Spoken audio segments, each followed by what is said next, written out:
আসসালামু আলাইকুম। আমরা অনেকেই সলাত বা নামাজে দাঁড়িয়ে পবিত্র কোরআনের সূরা আনআমের ৭৯ নম্বর আয়াতটি পাঠ করে থাকি। আয়াতটি হচ্ছে, ইন্নী ওয়াজ্জাহাতু ওয়াজহিয়া লিল্লাযী ফাতারাস সামাওয়াতি ওয়াল আরদা হানিফাও ওয়া মা আনা মিনাল মুশরিকিন। এর বাংলা অর্থ হলো, নিশ্চয়ই আমি আমার চেহারাকে তাঁর দিকে ফিরালাম, যিনি নভমণ্ডল ও ভূমণ্ডল সৃষ্টি করেছেন, আর আমি মুশরিকদের অন্তর্ভুক্ত নই। এই আয়াতটি আমরা অনেকেই পাঠ করি, আবার অনেকেই করি না।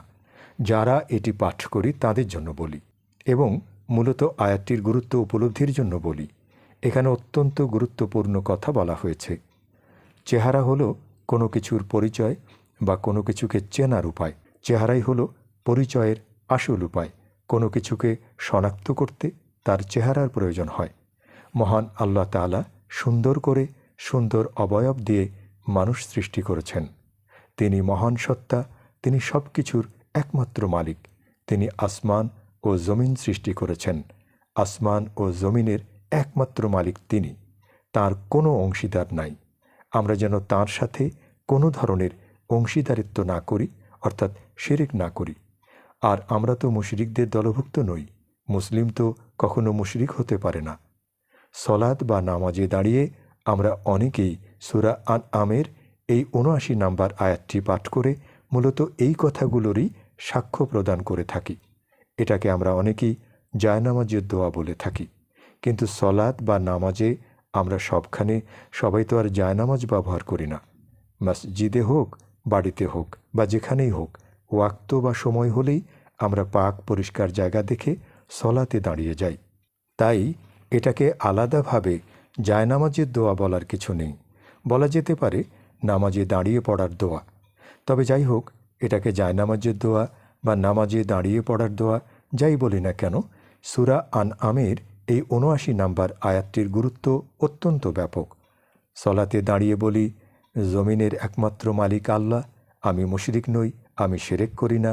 আবার সলাত শেষ করে অনেক সময় জমির আইলের পাশে দাঁড়িয়ে কাউকে দেখায় বলি, এই জমিটা আমার, বা এই জমির মালিক আমি। সলাতে দাঁড়িয়ে বলি, আসমান ও জমিনের একমাত্র মালিক আল্লাহ, আর সলাত শেষে বলি, জমির মালিক আমি। আসলে তো জমির মালিক একমাত্র আল্লাহ। আপনি আমি কেউ না। আজ আমার কাছে তো কাল আরেকজনের কাছে। এভাবেই যুগ যুগ চলে আসছে, আসবে।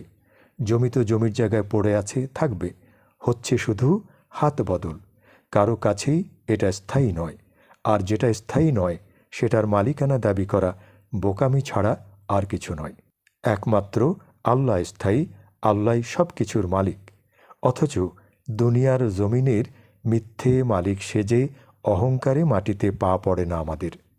যা হোক, বলার কথা হচ্ছে, বিশেষ করে জমির ক্ষেত্রে মালিক না বলে এরকম বলা যায় কিনা যে পৈতৃক সূত্রে বা ক্রয় সূত্রে বা দানপত্র সূত্রে জমিটা আমার ভোগ দখলে বা আমার হাওলায় আছে, অথবা বলা যেতে পারে আপাতত জমিটা আমার জিম্মায় রয়েছে, ইত্যাদি।